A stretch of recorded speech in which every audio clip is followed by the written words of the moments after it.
Viral, seorang wanita menghadang bus Sugeng Rahayu yang menerobos lampu merah di Magetan, Jawa Timur. Atas keberaniannya, Kapolres Magetan mengangkat wanita ini menjadi duta lalu lintas Polres Magetan.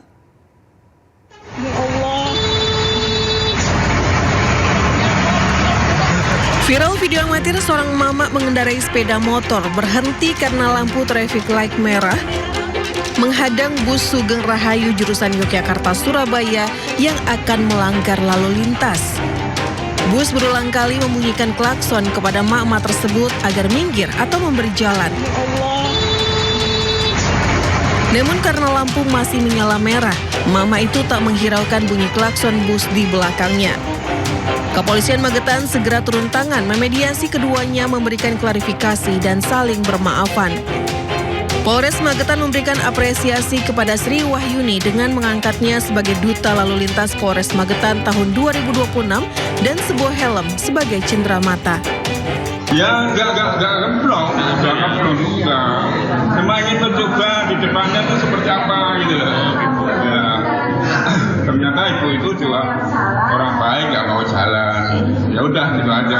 Di situ ada lampu merah, ternyata di situ tuh nggak ada tulisannya. Kalau jalan lurus terus gitu nggak ada. Makanya setiap saya di situ itu saya berhenti. Karena lampu merah gitu ya. Lampu merah. Tapi kan kebanyakan di situ terus jalan gitu toh.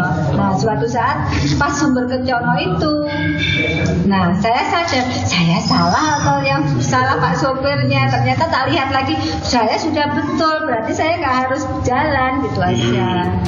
Kasat Lantas Polres Magetan AKP Ade Andini mengaku dari peristiwa tersebut tidak ditemukan pelanggaran lalu lintas atas keduanya, maka tidak ada penindakan maupun tilang terhadap bus Sugeng Rahayu.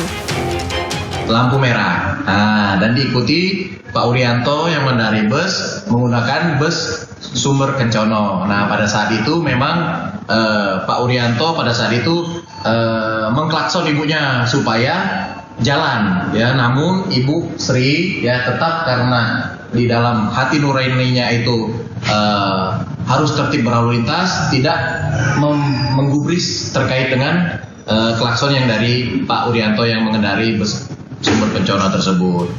Petugas menghimbau kepada masyarakat untuk mematuhi peraturan dan rambu-rambu lalu lintas agar lalu lintas lancar, tertib, dan terhindar dari kecelakaan.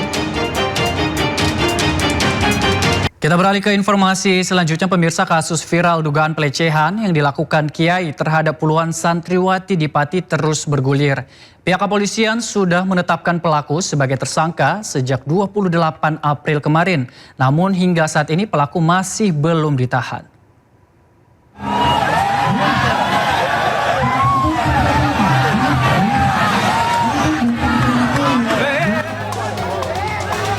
Viralnya kasus dugaan kekerasan seksual di Kabupaten Pati terus menyita perhatian. Pasalnya pihak kepolisian sudah menetapkan pelaku sebagai tersangka, namun hingga saat ini pelaku masih bebas berkeliaran dan belum dilakukan penahanan. Tersangka berinisial AS yang merupakan pengasuh pondok pesantren sebelumnya telah dijadwalkan menjalani pemeriksaan di Polresta Pati pada Senin siang, namun tidak memenuhi panggilan penyidik. Hal ini menjadi perhatian lantaran pelaku resmi ditetapkan sebagai tersangka pada 28 April 2026. Kepolisian pun akan kembali memanggil terduga pelaku. Namun jika kembali tidak memenuhi panggilan, polisi memastikan akan menempuh langkah hukum lanjutan. Kenapa kok belum ditangkap? Sudah ditetapkan tersangka. Jadi kita penegak hukum melakukan hal tersebut, kita komitmennya sama. Kita pengen kasus ini cepat selesai. Makanya kita memperhatikan azas kehati-hatian, azas profesionalitas dan juga hak asasi manusia. Jadi memang diwajibkan bahwasanya sebelum kita melakukan penangkapan dengan pengekangan itu kan ada terkait hak asasi, kita harus memeriksa dengan menghormati hak asasi dan upaya daripada tersangka tersebut sebelum kita lakukan upaya penangkapan. Sebelumnya diketahui jika pondok pesantren yang diasuh terduga pelaku didemo oleh warga pada Sabtu 2 Mei 2026 lantaran meresahkan masyarakat. Belakangan diketahui puluhan santri ponpes yang diasuh pelaku mengaku menjadi korban pencabulan. Dari Pati, Jawa Tengah, Vidi Agil, iNews melaporkan. Kasus Kiai diduga cabul terhadap puluhan santriwati di Pati mendapat perhatian khusus dari Kementerian Pemberdayaan Perempuan dan Anak Republik Indonesia. Kementerian PPA akan menutup permanen Pondok Pesantren Dolo Kusumo.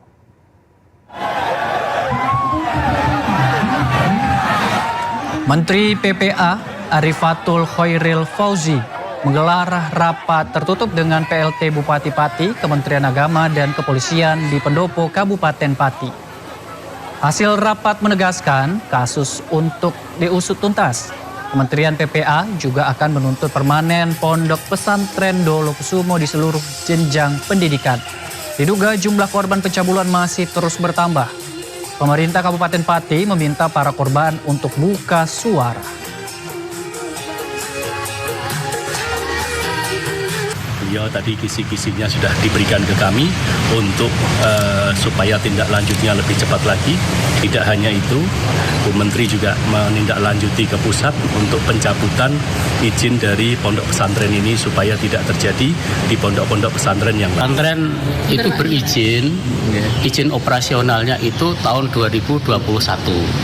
Itu sudah ada izin sampai hari ini, ya, sampai hari ini. Dari ini itu siswanya tidak boleh menerima siswa lagi. Tapi waktu sampai kapan itu kita nunggu perkembangan. Ya, kembali di Sindo Malam, viral di media sosial sejumlah warga di Kabupaten Polewali Mandar, Sulawesi Barat memandu jenazah menyeberang sungai dan hutan sejauh 8 km. Hal ini karena akses jalan yang rusak parah tak bisa dilalui kendaraan.